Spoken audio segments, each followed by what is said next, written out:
hotel olunaku Sheebah yagenda okulwetika olunaku lwa leero nga enteekateeka ndaba zigenda mu maaso bulungi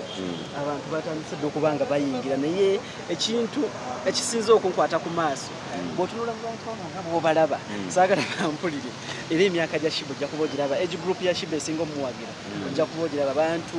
ab'emyaka 35 n'okwambuka ojja kulaba nga batonoko babalira ku ngalo so ekyo kizzaamu amaanyi okuba nti omuyimbi nga Sheebah alina fan base ye gye yazimba ey'emyaka gye because oba wa myaka 3 yazze oba waana omutwalo guba mutwalo waana gwawadde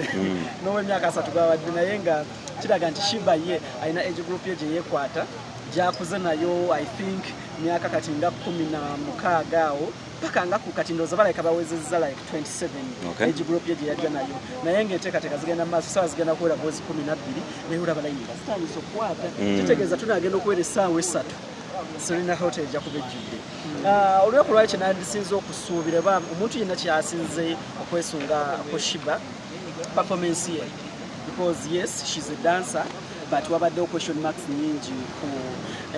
ku nnyimba ye ya live era nga sirowooza nti agenda kuyimba live lwaleero manya ajja kuba semi live naye nga tagenda kuba live fully agenda kuba semi live naye nga ndowooza era ku rehearsals ze bakoze ebbanga eddene Sheebah yatugambye nti alina ye bulijjo kyabadde ayagala okubanga agezesa mu kariya ye ng'okukijjayo bulungi Serena hotel eno walina okuba nga akigirayo so tuzze tulabe ekyo kyazze alwa ng'alootako ng'alowoozaako okuba ng'akola ng'ayagala kikola ku Serena hotel ennaku ziri 2 leero nga 9 n'enkya nga 10 enkyera siro ali wano yes n'enkyali wano so n'ekirala kye twagala okulaba ennaku zombi zinajjula because waliwo ekinasinga okukola emboozi next week ekijja okusinga okukola emboozi singa olw'enkya olw'ekkumi teruukole oba kale terujjule bulungi ng'olwaleero olw'omwenda tujja gamba lwaki yandibadde abagatta bandibadde batuukamu bonna so tusaba because naffe kye twagala nga aba lovers ba music ennaku zombi zijjule kibeere mu record nti omuyimbi w'e Uganda yakola show concert ennaku 2 zombi ne zijjula ne ziselling out nga tewali nti luno luwewuseemukko so n'ekirala ndabye bakozesezza blue carpet bivulu bitono nnyo ndowooza tumanyi red carpet abantu basinga kumanya red carpet blue carpet tubadde tutulagira balaba era yabbalirwe n'endowooza kivudde ku sponsor wa event ow'omwenga akozesa kale eya blue ndowooza yasazeewo since ndowooza gwe bawadde wano kapeti ye wabweru wano okubanga akola kindowooza kamera ezakupaninga ogereko balaga kapeti ye ya blue ndowooza yasazeewo since ye kala ze za blue nasalawo nti ye kapeti akozesa yaki akozesa eya blue so ndaba simanyi lwaki ndaba ebirango bitambula mpolampola bangambye ebintu bye Uganda mbu waliwo baakuma akasikaninga tiketi kalabe kakacyankalanyeemu kuko naye ngera ebintu ebyo Uganda bwobimanyi kumbaga takubula musuufu era ako kayisemba wanzibire mu ssaawa naye nti teyandibadde kiwanvu wakutuuka eno bandibadde balakubiriza dda ne bayingira naye ndaba bayingira kasobo kitegeeza ebyuma ebisikaninga tickets ebimu tebikola so balina kukozesa akuuma kamu naye I think that is going to be rectified in a short time ekirala kyendabyewo bundi tubadde tumanyidde event za wano backdrop nga nnene naye olaba wano wali clear backdrop bataddewo just waliwo kabwe wati mu corridor wali eyingira wano tulabawo backdrop zetumanyidde okubanga zibeerawo kuba event zonna zi asifa zonna awaadi zonna ogenda okulaba wali ekyemmanga waliwo botia drop bw'aba sponsor nga wajjudde backdrop ennene empanvu so naye nga ekinyusi kya show ndowooza tekijja kubeera wano tujja kirinda munda tulabe amataala setup yonna nga bweri ne performance ya Sheebah tulabe nga bwenaabeegenda tulabe oba nekya energy gy'anaakozesa yeemu leero kuba ne energy kintu kikulu kuba faani ayagala okulaba energy ey'omuyimbi tulabe oba leero energy gy'anaaba nayo since is the first day tulabe oba nekya gy'anaakola ki gy'anaaba nayo kuba waliwo leero okukikuba ennyo ekyanajjanga mukoowu because Sheebah nina bwe nalaba ng'agamba nti naye olunaku nze nnyimba show ze ziwera 6 nga sikooye naye show ze ekyenjawulo ekibeerawo nti buli shajja agenda ayembeko ennyimba nga 4 yeeyongereyo walala naye kati this is a show where she is going to perform over 50 songs just in one night ate nga zonna ziperforminga mu bujjuvu bwazo so twagala okulaba asobola ziperforminga mu bujjuvu bwazo over 50 songs ng'ate bwazina n'akomawo n'enkya nga 10 ng'alina energy yeemu oba n'akomawo freedom state nga 11 because agenda performinga ennaku 3 ez'omudiringanwa ng'ennaku zonna performinga for over 2 hours. Ekyo si kintu kyangu okumaintaininga that energy, naye ndowooza rehearsinze bulungi, akubye gym, energy mwali, so tujja kusuubira nti ajja kusobola obikwasaganya. Naye ng'abali ewaka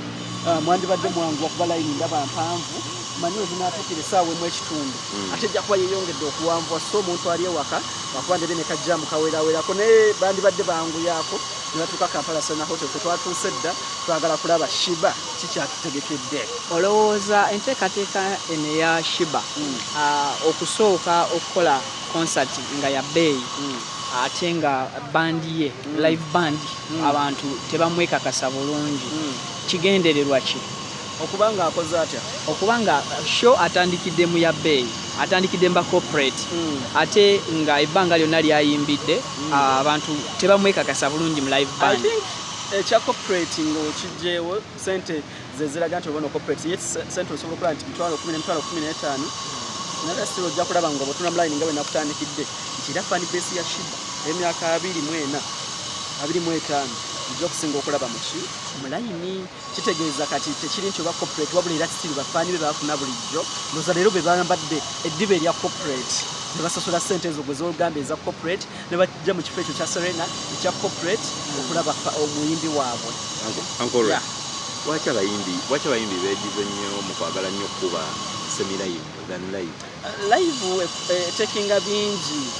koza okugyayo ekyo ekintu kyonna nga bw'okiwulira mu luyimba, ebivuga ebyo bivuge bulungi, ono omulabi azze okulaba afune value for money, kitekinga a lot of manpower ne expertise whereby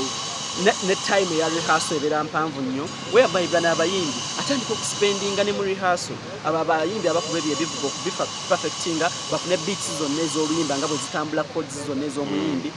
babaliisa babawa transport mu rehearsal jukira shot enatuuka. So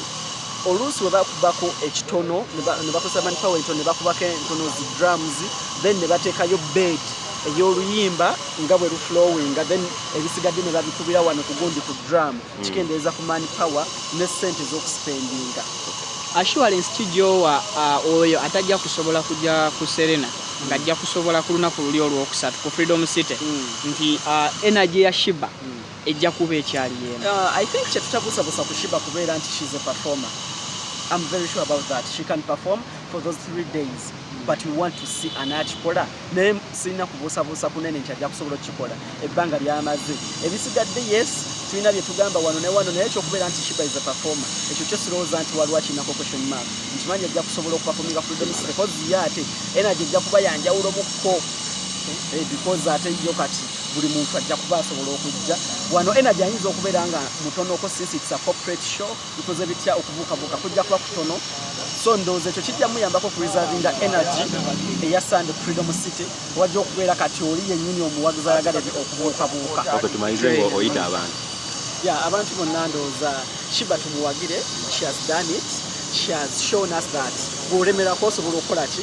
okukikuba. So nandyagadde buli omu gyali woba tusobodde kujja wano today ku Friday, there is tomorrow Saturday, it's a 2-day concert here, then there is Freedom City on 11th ku Sunday, so oyina variety nawe ali gy'oli, oba oli Mukono oba oli Masaka, Fort Portal, Mbarara, Sheebah is coming.